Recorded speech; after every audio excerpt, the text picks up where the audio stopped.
Construction of केबलचं construction हा प्रश्न GTL ऑलरेडी झालेला आहे, परत आता तुम्हाला सांगतो. तर सुरुवात आपण इथून करू. हे काय कंडक्टरचं काम काय आहे? टू कॅरी करंट वाहून नेणं हे कंडक्टरचं काम आहे. त्याच्यानंतर काय दुसरं, पेपर इन्सुलेशन. कंडक्टरच्या वर पहिलं इन्सुलेशन जे असतं ते कशाचं आहे? Impregnated paper insulation. Small dielectric paper असतो, पाहिला ना तुम्ही वाइंडिंगच्या वरचा बी पेपरचा लेअर पाहिला असेल ना. कॉपर वाइंडिंग, ट्रान्सफॉर्मरच्या वाइंडिंगला गेलं ना कंपनीला भेट द्याल तुम्ही, ते लेअर ऑफ बघितलं असेल.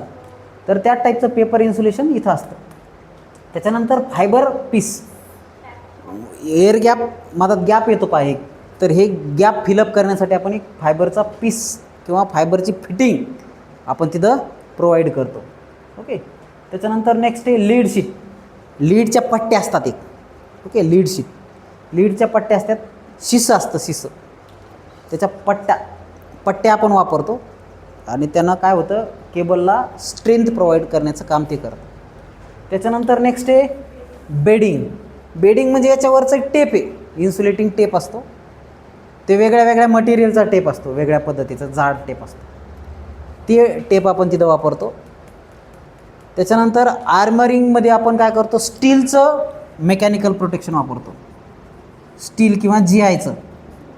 ओके. स्टील किंवा GIचं मेकॅनिकल प्रोटेक्शन आपण इथं वापरतो. असे जाड रिंग असते अशा पद्धतीची आणि त्याला अशा स्टीलच्या पट्ट्या असतात. ओके. तर हे काय, प्रोटेक्ट फ्रॉम मेकॅनिकल इंजुरी, बाहेरच्या इंजुरीपासून. त्याला दगड बिगड लागला किंवा काही JCBचं खोरं लागलं तरी त्याला काय झालं नाही पाहिजे, या टाईपचं प्रोटेक्शन इथं आपण वापरतो, त्याला आर्मरिंग म्हणतात.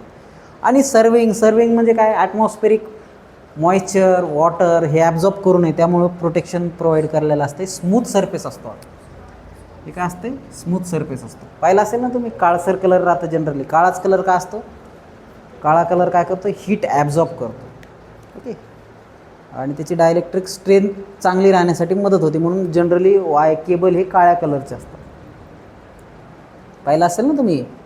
So this is construction of cable. पुन्हा एकदा सांगतो, सर्विंग, मॉइश्चर वगैरे ॲब्झॉर्ब होऊ नये म्हणून त्याचा वापर करतात. बीडिंग, स्टील किंवा गॅल्वनाइज आयनच्या टफ मेकॅनिकल प्रोटेक्शन प्रोव्हाइड करण्यासाठी पट्ट्या असतात, त्याला आर्मरिंग म्हणतात. त्याच्यानंतर बीडिंग हा ज्यूट किंवा लाख सारखे मटेरियल आपण इन्सुलेटिंग मटेरियल म्हणून वापरतो.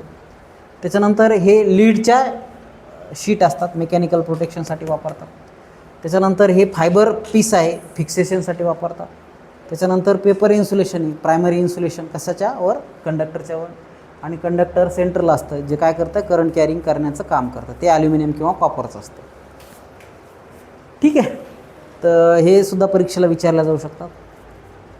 सिलेक्शन क्रायटेरिया फॉर केबल जर सिलेक्ट करायचं असेल तर काय बघता तुम्ही, current carrying capacity, insulation level, armouring, bedding, voltage level, त्याची लाईफ, त्याचं डायलेक्ट्रिक स्ट्रेंथ, त्याची लेईंग इम्पॉर्टन्स, ह्या सगळ्या गोष्टीवर आणि कॉस्ट याच्यावरच केबलचं सिलेक्शन डिपेंड करत असतं. कोणकोणत्या गोष्टी, कंडक्टर, त्याचं कोअर, सिलेक्शनमध्ये कोणकोणते, कंडक्टर म्हणजे ॲल्युमिनियमचं, कॉपरचं, करंट कॅपॅसिटी, त्याच्यानंतर इन्सुलेशन, डायलेक्ट्रिक स्ट्रेंथ, त्याच्यानंतर मेकॅनिकल स्ट्रेंथ, लाईफ, त्याच्यानंतर कॉस्ट. ह्या सगळ्या फॅक्टरवर, ह्या सगळ्या गोष्टीवर केबलचं डेप्थ डिटेन केले जाते किंवा केबलची सिलेक्शन क्रायटेरिया याच्यावरून केबल ठरतं. ओके. त्याच्यानंतर बघा प्रॉपर्टी ऑफ इन्सुलेटिंग मटेरियल. याच्यातलं सगळ्यात महत्त्वाचं काय, इन्सुलेशन. सगळ्यात महत्त्वाचं काय, इन्सुलेशन. मग इन्सुलेशनच्या कोणत्या प्रॉपर्टी, आत्ताच आपण बघितलं कंडक्टरच्या प्रॉपर्टी, त्याच्यामध्येच तुम्हाला सांगितलं ह्या 2-3 प्रॉपर्टी बदलल्या की बाकी सगळ्यात सेमच आहे. पहिलं काय, इन्सुलेशन रेजिस्टन्स, त्याचं रेजिस्टन्स जास्त असावं. त्याच्यानंतर नॉन हायग्रोस्कोपिक, त्याने मॉइश्चर ॲब्झॉर्ब नाही केलं पाहिजे, पाणी ॲब्झॉर्ब नाही केलं पाहिजे. त्याच्यानंतर बघा पिन टाईप इन्सुलेटरवर पाणी पडलं ते लगेच निसटून जातं. इन्सुलेटरवर पाणी पडलं थांबतं का? ॲब्झॉर्ब करतं का ते? नाही. नॉन पोरस असतं ते. ओके. त्याच्यानंतर डायलेक्ट्रिक स्ट्रेंथ याची चांगली असते पाहिजे. त्याच्यानंतर प्रोटेक्शन फ्रॉम अल्कली ॲसिड किंवा अल्कलीचं पासून प्रोटेक्शन. त्याच्यात जर ॲसिड रेन पडला तर इन्सुलेटर खराब होऊ शकतं. तसंच केबल, अंडरग्राऊंड केबलमध्ये पण जर ॲसिडिक किंवा अल्कलिक नेचरचं अटॅक झाला तर ते लाईफ ऑफ केबल कमी होऊन जाते. त्याच्यानंतर मेकॅनिकल स्ट्रेंथ त्याची चांगली पाहिजे. नॉन इन्फ्लेमेबल पाहिजे, जळालं नाही पाहिजे, त्याने पेट नाही घातला पाहिजे. त्याच्यानंतर हाय रप्चरिंग कॅपॅसिटी, त्याची डायलेक्ट्रिक स्ट्रेंथ किंवा रप्चरिंग कॅपॅसिटी म्हणजे विथस्टँड कॅपॅसिटी ज्याला आपण म्हणतो ती जास्त असावी. लगेच मेल्ट नाही व्हायला पाहिजे, ते लगेच वितळायला नाही पाहिजे. मेल्टिंग पॉईंट, बॉइलिंग पॉईंट त्याचं जास्त असावा, म्हणजेच हाय रप्चरिंग कॅपॅसिटी. त्याच्यानंतर low temperature coefficient of thermal expansion, ताणलं नाही पाहिजे ते. इन्सुलेटर कसं पाहिजे? ताणलं नाही पाहिजे. जास्त टेम्परेचर आलं की लगेच ताणतात, तर ते कमी पाहिजे. तर हे सगळे इन्सुलेटिंग मटेरियलच्या प्रॉपर्टी आहेत आणि ह्या प्रॉपर्टी कन्सिडर करून आपण सिलेक्शन ऑफ केबल डिसाईड करत असतो. येतं लक्षात? आता बघा, आपल्याला फीडर किंवा डिस्ट्रीब्युटर जर सिलेक्ट करायचं असेल तर 4 गोष्टी लक्षात ठेवायच्या: current carrying capacity, types of conductor, distance आणि कॉस्ट. तर फीडर जे आहे ते LV साईडला असते, ज्याच्यामध्ये आपण आकडा वगैरे टाकू शकत नाही. याला प्रायमरी डिस्ट्रीब्युशन म्हणतो आपण. काय म्हणतो? PD म्हणतो. याला आपण सेकंडरी डिस्ट्रीब्युशन म्हणतो. जे आत्ता तुम्हाला वर दाखवलं पिन टाईप इन्सुलेटर, हे प्रायमरी डिस्ट्रीब्युशन, हे सेकंडरी डिस्ट्रीब्युशन. त्या प्रायमरी डिस्ट्रीब्युशनमध्ये आपण करंट कॅरिंग कॅपॅसिटी जी की जास्त आणि कॉन्स्टंट असते. त्याच्यानंतर टाईप्स ऑफ कंडक्टर, हे जनरली ऑल ॲल्युमिनियम कंडक्टर असते, इथं बी तेच असते. डिस्टन्स हे जास्त राहतं कम्पेअर विथ दिस.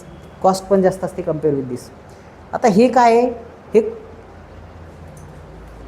याची करंट कॅरिंग कॅपॅसिटी कमी असते पण वेगवेगळी राहते. शेवटच्या कस्टमरला कमी करंट येतो. ओके. त्याच्यानंतर types of conductor, all aluminium कंडक्टरच वापरतो आपण. डिस्टन्स याचं कमी असतं. जास्त डिस्टन्स व्हायला लागलं की आपण काय करतो?